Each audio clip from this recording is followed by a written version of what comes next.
I'm Ian Hill, I'm the bass player from Judas Priest. Richie Faulkner from Judas Priest, and we are in Ohio. I think you were going to say in the toilet there. We are in the toilet. We're in the toilet in Ohio for the Rock and the Range Festival 2015.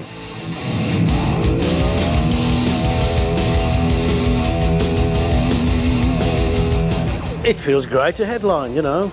You get to call the shots. It's great as well. It's a big festival. I think it's one of the biggest festivals in the US at the moment.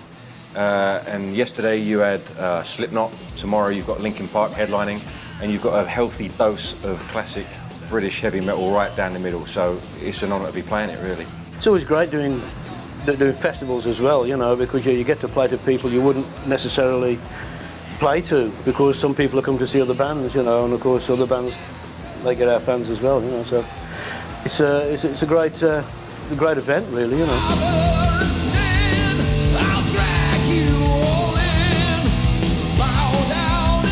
The Redeemer of Souls album came out last year in 2014, and it was straight in at number 6 on the Billboard chart in the US, you know, so that was kind of an affirmation of how strong heavy metal is in our time now, you know, and the fans put it there. So first of all, thanks to them for that. But now, you know, on this leg of the Redeemer of Souls tour, we're doing the world playing these new songs from that record, and it just takes on a whole new dynamic, you know. You can put the songs down in the studio, and then you get out there in the live format, and you're just playing it to the kids, and the kids are singing the new songs that, for me, was the first time creating with the band. And to see people with their hands in the air singing songs that I've had a part in is amazing, really. But just new songs in general, it just takes on a new lease of life when you get it on the live stage. The fans are more familiar with it, with the new material now as well, largely thanks to the internet, you know, whether they bought it or not.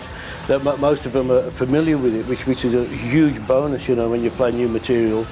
You know, you don't get up there and start playing a new song and there's blank stares coming back and you know what the hell they're doing, you know, that they know it, and they're singing the words back to you and everything else.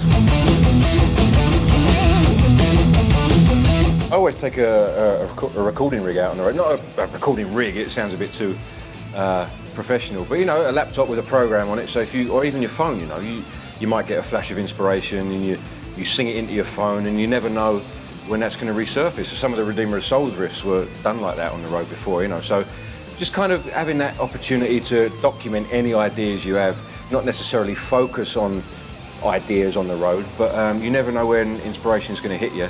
And it is actually a good, for me, it's a good kind of conduit for inspiration. You're playing different countries and different, you know, different people, different things to do, and it does definitely inspire inspiration. So I do put a few things down on the road, yeah.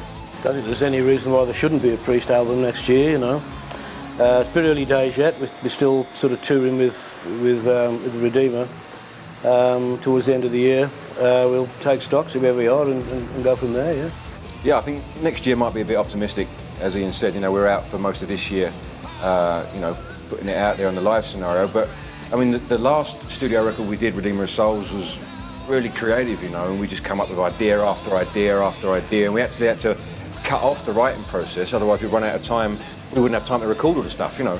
So based on that and the creative energy that was in the room, I'd be confident that there'll be another Priest record. Maybe not next year though, but we'll definitely start having a look at things in the near future.